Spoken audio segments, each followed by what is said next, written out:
बड़ी खबर, नीतीश ने सरकार में बड़ा पद मांगा है। सूत्रों के हवाले से बड़ी खबर आ रही है। एक तरफ नीतीश कुमार ने यह कहा कि लोगों का समर्थन मोदी जी के साथ है, मैं एनडीए का हिस्सा हूं। दूसरी तरफ बड़ी खबर आ रही है कि बड़ा पद की मांग की गई है।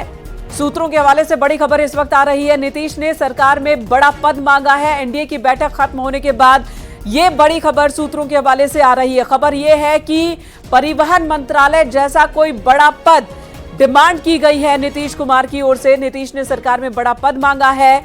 सूत्रों के हवाले से बड़ी खबर आ रही है, यानी कि वही बात जिसकी उम्मीद थी, जिसके कयास लगाए जा रहे थे कि अब इन घटक दलों की ओर से मनमाने मंत्रालय, मनमाना पद मांगा जाएगा, ये दबाव बनाया जाएगा, क्योंकि बीजेपी को इन घटक दलों की जरूरत है। सरकार बनाने के लिए इन घटक दलों की जरूरत है। बीजेपी अकेले बहुमत में नहीं है, एनडीए बहुमत में है। ऐसे में एनडीए के तमाम घटक दल अब अपने अपने हिसाब से पद की डिमांड करेंगे। नीतीश कुमार ने अपनी बात रख दी है, उन्हें बड़ा पद चाहिए। इससे पहले खबर आई थी कि नीतीश कुमार और साथ ही टीडीपी दोनों की ओर से लोकसभा में स्पीकर की डिमांड की गई थी, लेकिन अब खबर आ रही है कि बहुत बड़ा पद मांगा गया है नीतीश कुमार की ओर से सरकार में बने रहने के लिए, एनडीए का समर्थन करने के लिए।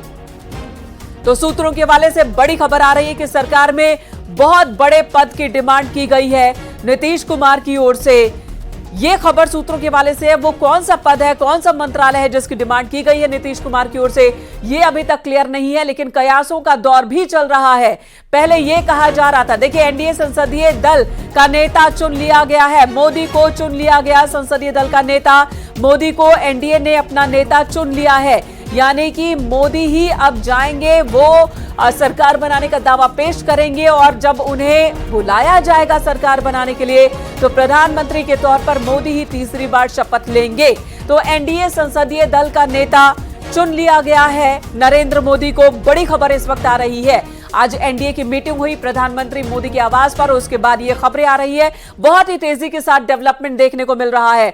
पवन गौड़ हमारे सहयोगी इस वक्त हमारे साथ जुड़े हुए हैं पीएम आवास के बाहर से ही। पवन, और क्या इंफॉर्मेशन आपके पास है?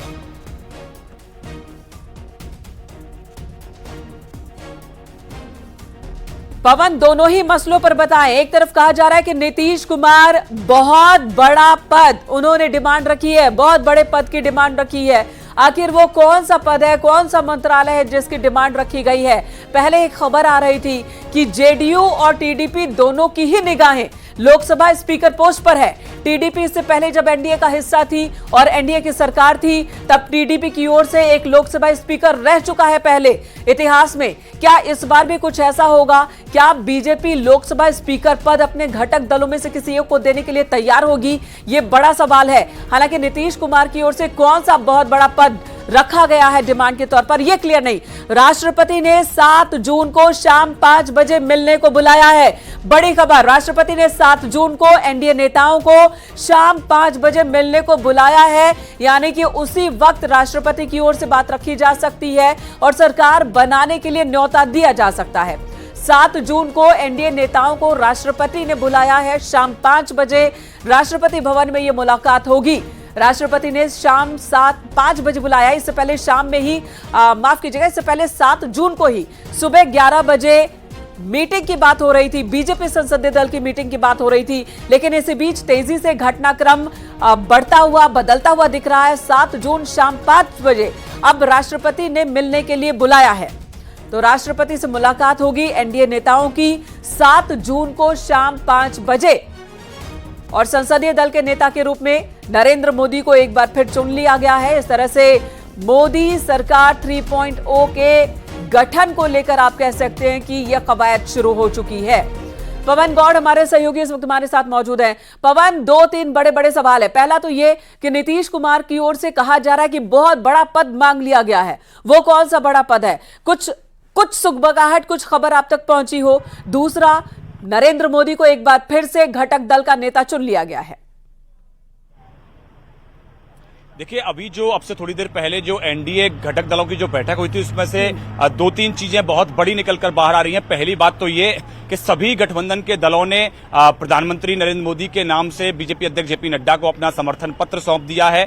दूसरी बात ये कि प्रधानमंत्री नरेंद्र मोदी को एनडीए गठबंधन का सर्वसम्मति से नेता चुन लिया गया है। और तीसरी बात ये कि अब जो सरकार गठन की जो प्रक्रिया होगी उसको लेकर बीजेपी अध्यक्ष जेपी नड्डा, गृह मंत्री अमित शाह और रक्षा मंत्री राजनाथ सिंह एनडीए के घटक दलों के सहयोगियों के साथ बारी बारी से अपनी चर्चा करेंगे। जो निगोशिएशंस होंगे, चाहे वो जेडीयू की बात करें, टीडीपी की बात करें या चिराग पासवान की बात करें या आरएलडी की बात करें, किस पार्टी को कितने मंत्री पद दिए जाएंगे, उसमें कितने कैबिनेट पद होंगे, उसके अलावा कितने राज्य मंत्री के पद होंगे, किस पार्टी को और क्या क्या दिया जा सकता है, उन सब विषयों को लेकर अलग से ये तीन जो बड़े नेता है बीजेपी के, चाहे वो गृह मंत्री अमित शाह की बात करें, रक्षा मंत्री राजनाथ सिंह की बात करें या बीजेपी अध्यक्ष जेपी नड्डा की बात करें, अलग अलग दलों के साथ ये तीन जो नेता हैं वो बातचीत करेंगे, नेगोशिएशंस करेंगे। लेकिन एक बात तय है कि प्रधानमंत्री नरेंद्र मोदी को सर्वसम्मति से एनडीए का घटक दलों का ने अपना नेता चुन लिया है। अब 7 जून को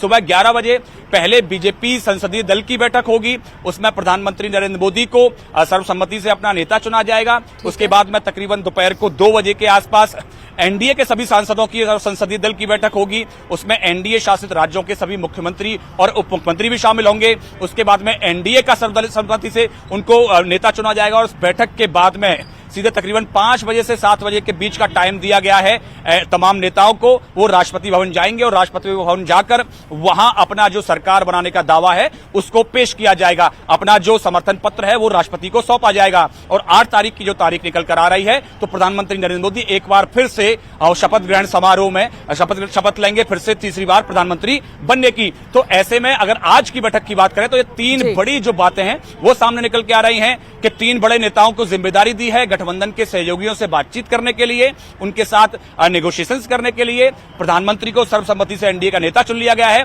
और वहीं जो है सभी घटक दलों ने अपना समर्थन पत्र जो है बीजेपी अध्यक्ष जेपी नड्डा को सौंप दिया है। बिल्कुल, ये बड़ी खबर अपने दर्शकों को लगातार हम बता रहे हैं पवन गौड़ सूत्रों के हवाले से एनडीए की बैठक से जुड़ी हुई है। बहुत बड़ी जानकारी है। नीतीश ने सरकार में एक बड़ा पद मान लिया है, सरकार में बहुत बड़ा पद मांगा है। ये इंपॉर्टेंट इन्फॉर्मेशन हम आपको दे रहे हैं। पवन गौड़ लगातार हमारे सहयोगी जुड़े हुए। अब इसे कैसे देखा जाए पवन गौड़, क्योंकि इसकी सुगबुगाहट, इसका अंदेशा तो पहले से ही था, अब कुछ चीजें स्पष्ट होती हुई नजर आ रही हैं। देखिए, जाहिर तौर पर जिस तरह से क्योंकि अब बीजेपी के पास अपना पूर्ण बहुमत नहीं है तो वो उनकी मजबूरी है गठबंधन के सहयोगियों के साथ सरकार चलाने की, तो इसमें नेगोशिएशंस थोड़ी सी हार्ड करनी पड़ेंगी, बार्गेनिंग जो होगी थोड़ी सी हार्ड करनी पड़ेगी। अब तक क्या था कि जो बीजेपी की शर्तों पर सारे गठबंधन के सहयोगी जो हैं वो गठबंधन में शामिल होते थे, उसी के हिसाब से उनको मंत्रिमंडल में सीट दी जाती थी, उनके हिसाब से उनको एकोमोडेट अलग अलग जगह पे किया जाता था। लेकिन अब यहां जो है गठबंधन के सहयोगियों में भी उनको पता है कि बिना सहयोगियों के बीजेपी सरकार नहीं बना सकती है। तो ऐसे में गठबंधन के सहयोगी भी जो हैं वो अपनी हार्ड बार्गेनिंग करेंगे, ज्यादा से ज्यादा कैबिनेट बर्थ मांगेंगे, ज्यादा से ज्यादा राज्यमंत्री के पद मांगे जाएंगे। इन सब बातों को लेकर चर्चा होगी, इन सब बातों को लेकर बहुत सारी जो नेगोशिएशंस हैं वो सामने आएंगे। तो ये काफी सारी चीजें जो हैं अब से कुछ दिनों में धीरे धीरे साफ होती जाएगी।